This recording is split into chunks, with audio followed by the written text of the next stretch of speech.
We had a story last night about the need to get more men into early education. It certainly had you emailing in your ideas. But a Wellington kindergarten had an idea of its own and it's put the plan into action, taking men off the benefit and putting them in the play centre. And both the kids and the blokes are thriving. Matt McLean with the check-in with the Y Men.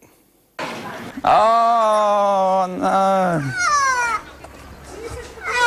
You all right? He's 23, lives in Wainuiamata,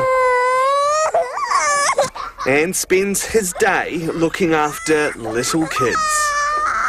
I know this is what I want to do and this is where I was meant to be, so yeah, that's what matters to me. Yeah, I'm very proud. I talk about it in town, I meet strangers and they ask me what I do. Blast off! I say, yeah, I'm an early childhood teacher. Look at me! And then, yeah, they actually don't believe me sometimes. But all this is new territory for Norton Harrison. Careful, Lauren, you're not allowed to wet anybody. Just a year ago, I was in and out of jobs, and in between jobs I was on benefits. No, stop it, Charlie! it was then he ran into his old primary school teacher. Stop! She told me about the whole program and what she intended to do and to get more men into early childhood. And I just really became attracted to the idea of, you know, making a career for myself in teaching. The Y Men project basically takes youth who are unemployed, and it was a way of bringing men into our kindergartens. It was a way of giving young men a job and a job experience. It was also a way of hopefully getting blokes interested in working with kids. Okay, shall I hold it and you cut?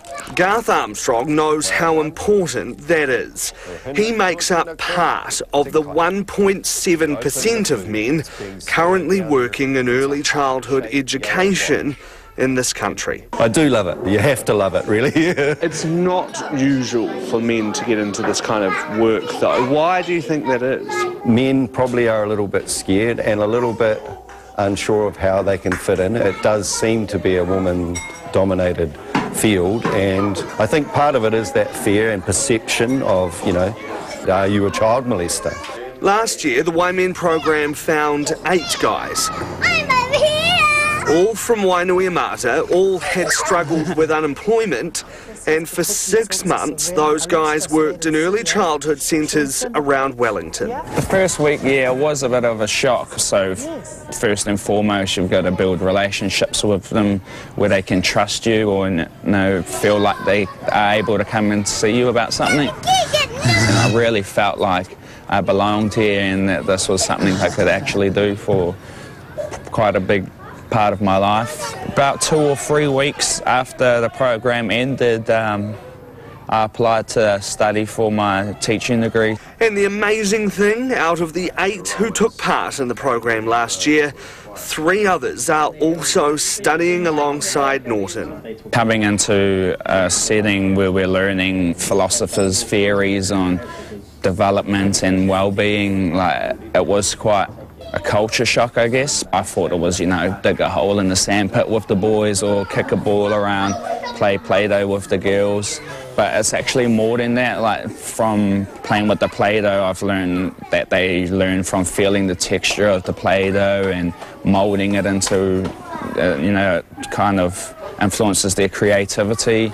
And now, it's real rewarding helping out children if, you know, you help them to spell their name for the first time or taught them how to tie their shoelace. That is special, and I mean, if I know that I could be someone's male role model and like influence them positively. So with glowing reviews like that, they're recruiting the next generation of Y Men. Hey, you're a natural at that. Does it feel like you are? Oh, yeah, that's because I come from a big family. Walu Mariko is currently on the benefit, but loves kids and is ready to get his hands dirty. The goal is really to open our eyes to see what we want to do with our lives. It's a pretty cool job, right? Yeah, it is. Just playing all day. Yeah, pretty much, yeah. You know, playing in the sun, painting, drawing. Who knows, because I might go home a couple of times with a few paintings for my mum. They've hit a snag though. The program has had part of its funding cut. That is going to put the program in jeopardy. We have to pay these guys. They're hopeful though that they can get enough cash together to continue. Because when you see someone like Norton Harrison, you know the Y-Men program works. If I wasn't involved in the Y-Men program, who knows where I'd be, really.